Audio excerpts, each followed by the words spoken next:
The unholy fascination of dread dwells in the thought of the last moments of a ship reported as missing in the columns of the Shipping Gazette. Nothing of her ever comes to light. No grating, no lifebuoy, no piece of boat or branded oar to give a hint of the place and date of her sudden end. The Shipping Gazette does not even call her lost with all hands. She remains simply missing. She has disappeared enigmatically into a mystery of fate as big as the world, where your imagination of a brother sailor, of a fellow servant and lover of ships may range unchecked. And yet sometimes one gets a hint of what the last scene may be like in the life of a ship and her crew, which resembles a drama in its struggle against a great force bearing it up, formless, ungraspable, chaotic and mysterious as fate.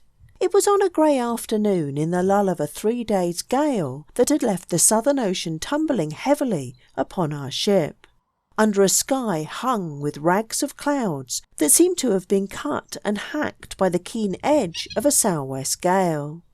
Our craft, a Clyde-built bark of 1,000 tons, rolled so heavily that something aloft had carried away. No matter what the damage was, but it was serious enough to induce me to go aloft myself with a couple of hands and the carpenter to see the temporary repairs properly done.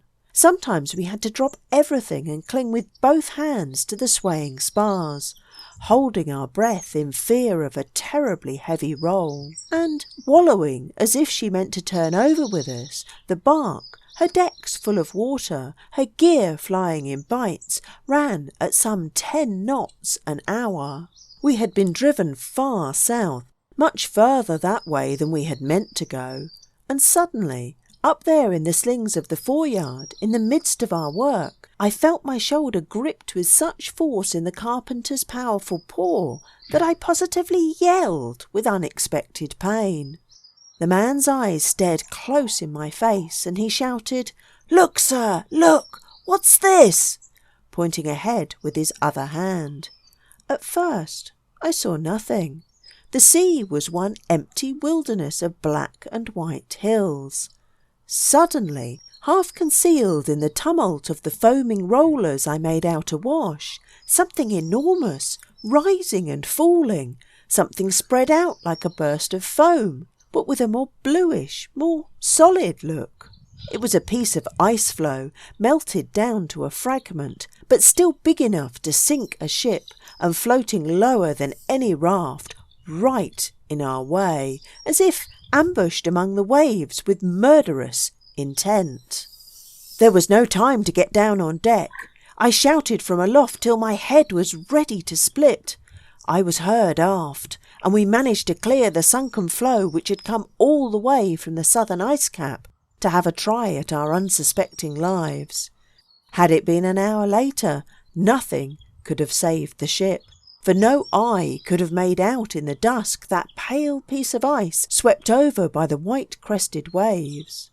And as we stood near the taffrail side by side, my captain and I looking at it, hardly discernible already, but still quite close to on our quarter, he remarked in a meditative tone, "But for the turn of that wheel just in time, there would have been another case of a missing ship.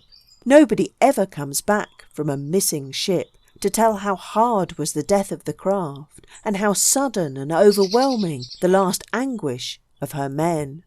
Nobody can say with what thoughts, with what regrets, with what words on their lips they died. But there is something fine in the sudden passing away of these hearts from the extremity of struggle and stress and tremendous uproar, from the vast unrestful rage of the surface to the profound peace of the depths, sleeping untroubled since the beginning of ages."